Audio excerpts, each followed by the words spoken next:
बिस्मिल्लाहिर्रहमानिर्रहीम। अस्सलामुअलैकुम वरहमतुल्लाहि वबरकातुहू। उम्मीद करता हूँ कि मेरी छोटी सी यूट्यूब फैमिली बिल्कुल ठीक ठाक खैरियत से होगी।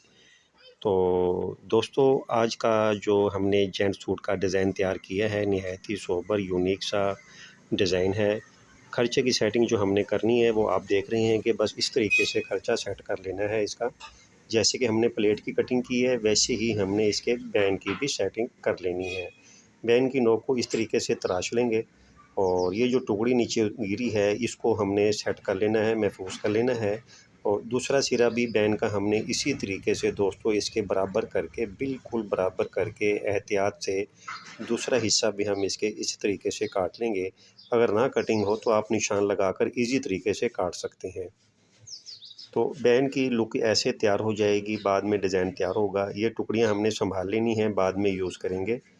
और ये दो कफ़ हैं, कफ़ों की चमक वाली साइड अंदर रख लेंगे इस तरीके से, और इस तरीके से दोनों कफ़ों को बराबर करके इसको भी इसी तरीके से कट लगा लेंगे। वो आपकी मर्ज़ी है कि जितना बड़ा मर्ज़ी कर लें, छोटा कर लें। हमने बिल्कुल सोबर सा डिज़ाइन तैयार करना है, हल्का हल्का कंट्रास्ट हमने इसमें देना है। खर्चा फ्यूजिंग हमने कर लिया है, जैसे कि एक सादा कमीज़ का खर्चा फ्यूजिंग किया जाता है, बस इस तरीके से खर्चा फ्यूजिंग कर लेंगे। ये दोनों कफ हमने फ्यूजिंग कर लिए हैं और ये प्लेट भी हम जैसे एक सादा कमीज़ की प्लेट फ्यूजिंग करते हैं वैसे ही करेंगे। बैन को भी हम इसी तरीके से फ्यूजिंग कर लेंगे दोस्तों। तो चमक वाला धागे का हमने पहले इस्तेमाल करना है, जो कि इस तरीके से इसको जैसे कि हमने फ्यूजिंग किया है, जहाँ कट लगाया है उसकी दूसरी साइड से हमने इसको जो चमक वाले धागे को यूज़ करना है। डिज़ाइन बनाने में निहायत ही आसान है, कोई मुश्किल नहीं है, कोई इसमें दुश्वारी नहीं है, कोई टेंशन नहीं है। इजी काम है और यूनिक सा सोबर सा डिज़ाइन है कि आप दोस्तों को ये बहुत पसंद आएगा। अगर कोई बात समझ में ना आए तो आप मेरे से कमेंट में पूछ सकते हैं, मुझे इस बात की खुशी होगी। तो चमक वाले धागे को हमने इस तरीके से सेट कर लेना है और पैर को इस सिलाई के साथ साथ हमने लेके चलना है। आंखें बंद कर कर आप इसको स्टिच कर लें, बिल्कुल सीधी सिलाई लगेगी। बस ये सारी सिलाइयाँ हमने इसी तरीके से लगानी है। अब कफ के दूसरे हिस्से पे जो सिलाई लगानी है वो पैर की सिलाई लगाएंगे। इधर से भी हमने पैर की सिलाई लगानी है, बुकरम के साथ साथ पैर की सिलाई लगाएंगे। और इधर से भी हम इसको टर्न ले लेंगे इसका, और इधर से भी हम इसको पैर की सिलाई लगाएंगे। और इस सिलाई को हमने दोस्तों डबल कर देना है। इससे ये होगा कि ये जो चैन सिलाई बनेगी मोटी बनेगी और थोड़ी भी वाज़ेह नज़र आएगी, क्योंकि सेम कलर में काम सारा किया जा रहा है। क्योंकि कपड़े का कलर हल्का है, अगर इसमें कोई कलर कंट्रास्ट ज़्यादा डार्क लगाएंगे तो बहुत काम ओवर हो जाएगा। कपड़े का कलर हल्का है, बोस्की कलर है, तो इस पे कंट्रास्ट भी थोड़ा सा देना पड़ेगा और अपना जो है ना कलर भी कोई हल्के ही लगाने पड़ेंगे। तो ये चीज़ तैयार हो जाएगी। बैन पे, प्लेट पे, कफ़ों पे हमने इसी तरीके से ये जो है ना दोस्तों हमने सिलाइयाँ लगा लेनी है। और आप देख रहे हैं कि ये सुराख किए हुए हैं, हमने खाली मशीन चला के ये हमने सुराख कर लिए हैं और थोड़े बड़े बड़े सुराख किए हुए हैं, अभी टांका बड़ा किया हुआ है। इस तरीके से हम ये खाली सुराख कर लेंगे।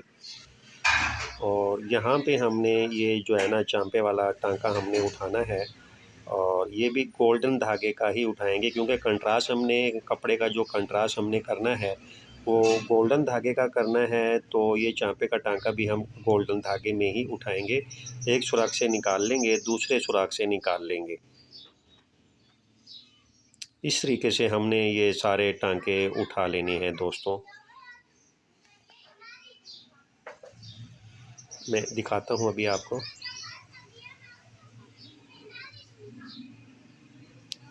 ये सारा टांका हमने दोस्तों इसी तरीके से उठाना है।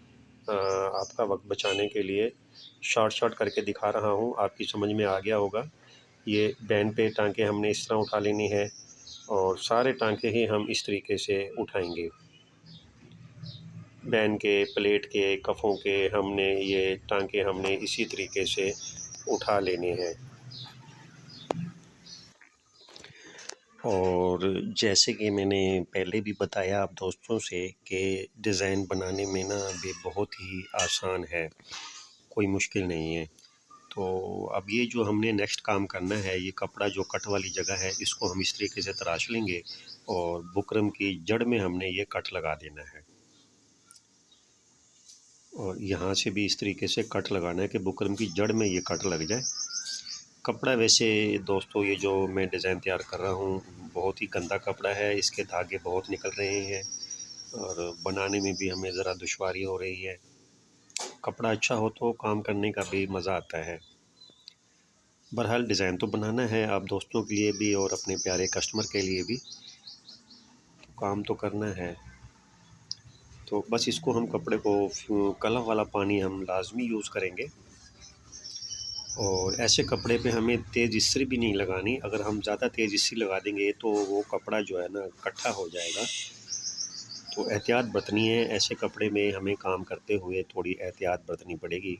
तो ये कफ़ की दूसरी साइड जो है हमने जो अपना स्लीव्स के साथ स्टिच करना है कफ़ को, उस हिस्से को भी हम इसी तरीके से फ्यूज़िंग करेंगे, फ़ोल्ड करेंगे। कलर वाला पानी लाजमी हम यूज़ करेंगे। तो दोस्तों सारे कपड़े को, सारे खर्चे को अब इसी तरीके से हमने फ्यूज़िंग करना है। ये एक और मैं आपको टुकड़ी इस तरीके से फ़ोल्ड करके दिखा देता हूँ कि इधर भी कलर वाला पानी लगा के कपड़े को हमने इस तरीके से दोस्तों फ़ोल्ड कर लेना है। ये इस तरीके से बस फ़ोल्ड कर लेंगे, कोई मुश्किल नहीं है, डिज़ाइन बनाने में निहायत ही आसान है। आगे चल के भी देखना कि ये इंशाल्लाह आपको बआसानी समझ में आ जाएगा। हर मास्टर का अपना ही एक तरीका होता है काम करने का। तो मेरी तो कोशिश होती है कि एक आसान तरीके से आप दोस्तों को जो है ना काम समझाया जाए। तो बस ये सारा खर्चा हमने दोस्तों इसी तरीके से फ्यूज़िंग कर लेना है। बैंड का और पट्टी का और कफ़ों का हमने ये टुकड़ियाँ इस तरीके से सेट कर लेनी है। कंट्रास्ट जो हमने देना है ये वाला कंट्रास्ट हमने देना है दोस्तों। टांके के साथ ये मैच किया हुआ है, गोल्डन धागा जो लगाया है इसी तरह ये कंट्रास्ट भी गोल्डन हम सेट करेंगे। ये टुकड़ियाँ हमने सेट कर ली हैं, इस तरीके से रख के हमने इनको स्टिच करना है। टांका सही नहीं आ रहा, थोड़ा सा बड़ा कर आ रहा है, छोटा करना पड़ेगा, इसलिए मैंने यहाँ पे रोक लिया है इसको कि टांका पहले चेक कर लिया जाए। क्योंकि पहले हमने कमांडो धागे की सिलाइयाँ लगाई हैं ना बड़े टांके में, तो वही सेटिंग की हुई थी। तो ये टुकड़ी हम इस तरीके से सेट कर लेंगे और सिरे की सिलाई लगाएंगे इसको।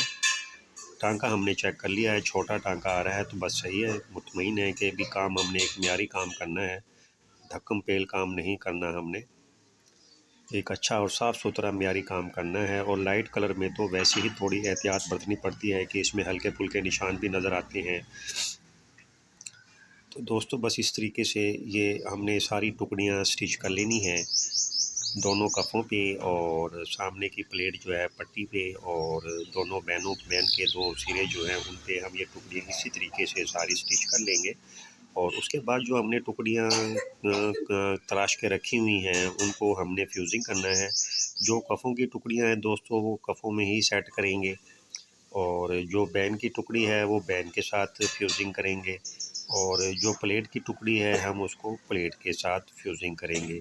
इतना ही नहीं है, बाद में हम इस टुकड़ी के ऊपर एक अलग से बुकरम हमें सेट करनी पड़ेगी, लगानी पड़ेगी, नहीं तो ये उखड़ जाएगी। भी जोड़ है ना, ये जोड़ को मजबूत तो करना है हमें, नहीं तो ये फ़ोल्ड हो जाएगा, टूट जाएगा, जोड़ वाली जगह जो है वो टूट जाएगी। और अलग से एक बुकरम और हम इस पे लगाएंगे तो इसमें ज़रा मजबूती आ जाएगी और एक मियारी काम तैयार हो जाएगा, और ये यहाँ से प्लेट या कफ है या पैन है वो टूटेगा नहीं। तो वो आगे चल के मैं आपको दिखाता हूँ कि वो हमने दूसरी बुकरम इसके ऊपर कैसे हमने फ्यूज़िंग करनी है। एक एक चीज़ तफसील से समझाई जाएगी। मैं उम्मीद करता हूँ कि आप दोस्तों को मेरा ये काम पसंद आएगा।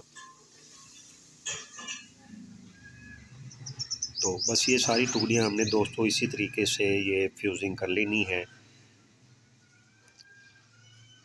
बैन की भी टुकड़ियाँ हम दोस्तों इसी तरीके से बराबर, इसकी जो नोक थोड़ी सी तिरछी होती है ना, तो उसके साथ बराबर चेक करके तसल्ली करके हमने, ये देखो ना ये उल्टी उल्टी रखी जा रही है ना, ये गलत है।